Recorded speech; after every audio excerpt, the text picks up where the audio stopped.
She arrived at the ranch just before dawn, barefoot, bleeding, and silent, except for the way her hands shook when she looked at him.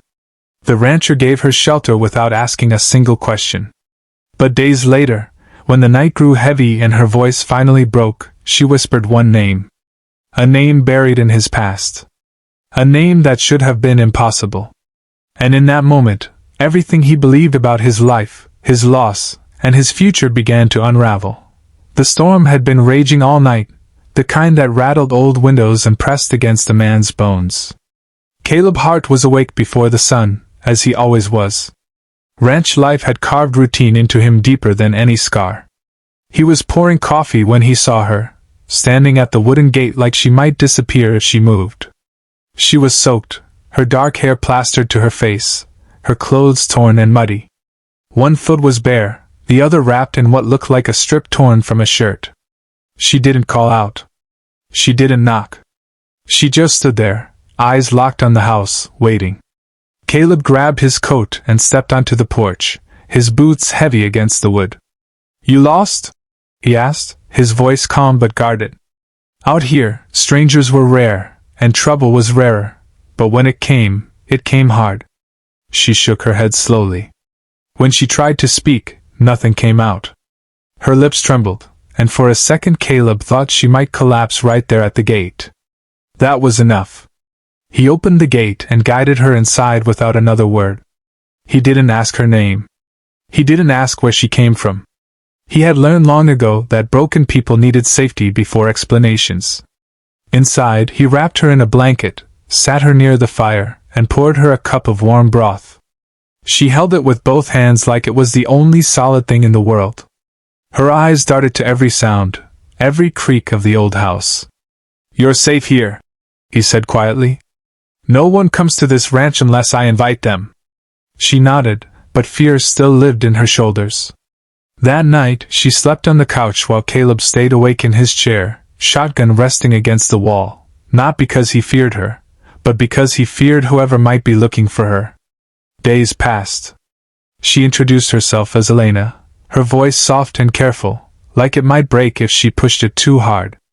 She helped where she could, washing dishes, feeding chickens, mending small things. But she never spoke of her past. And Caleb never asked? Still, something about her unsettled him. Not fear, recognition. The way she paused at certain songs on the radio. The way she stared too long at an old photo on the mantel, one he thought no one ever noticed. That photo was of a boy. A smiling teenager with his arms slung around a younger Caleb. His brother. The brother who had vanished 20 years ago. One night, thunder rolled again, just like the night she arrived. Elena sat across from Caleb at the table, twisting her fingers together. Her breathing grew shallow. Tears welled before she could stop them. "There's something I need to tell you," she whispered. Caleb leaned back, heart tightening. "You don't have to." She looked up at him, eyes full of terror and sorrow, and whispered a name so quietly it barely existed. "Daniel." The world stopped. Daniel was the name Caleb had not spoken aloud in 2 decades. And Elena knew it. Caleb stood so fast his chair scraped the floor. His chest felt like it had been split open. "How do you know that name?" he asked, his voice low, dangerous, shaking with something he hadn't felt in years, hope mixed with pain. Elena flinched. "Because he saved my life." She told him everything that night. Daniel Hart hadn't died. He'd run from something darker than anyone knew, crime, corruption, men who didn't forgive betrayal. He had lived under false names, worked hard jobs, and stayed invisible. Years later, he crossed paths with Elena when she was trapped in an abusive world she couldn't escape. Daniel helped her run. But helping her cost him everything. "They took him," Elena said through tears. "I tried to go back. I tried to find him. That's why they came after me. I ran until I couldn't anymore, until I found this place." She pointed to the ranch. "Daniel told me once, if anything ever happened, if I needed safety, I should find his brother. He said you were the strongest man he ever knew." Caleb sank into his chair.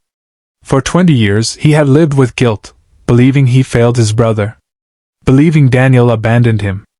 Now he knew the truth. The next morning, Caleb made a decision. Fear had taken enough from his family. He called in favors. Old contacts. Men who owed him their lives. Together, they followed the trail Elena had barely survived. It wasn't easy. There were threats, dead ends, and moments when Caleb thought he might lose her too. But ranchers are stubborn. And brothers never truly stop searching. They found Daniel alive, but broken, held by men who underestimated how far family would go. The reunion was quiet. No dramatic speeches. Just two brothers standing in the dust, foreheads pressed together, breathing like men who had been drowning and finally reached air. Months later, the ranch felt different. Laughter returned. The house felt full. Elena healed, slowly, painfully, beautifully. Daniel stayed. So did hope. One evening, Elena stood at the same gate where she had once arrived in fear. This time, the sun was setting, painting the land gold. Caleb joined her. "You changed everything," he said. She smiled softly. "You saved me without questions." Caleb looked out over the land, over his family, chosen and blood alike. "Sometimes," he said, "the people who arrive broken are the ones who put us back together."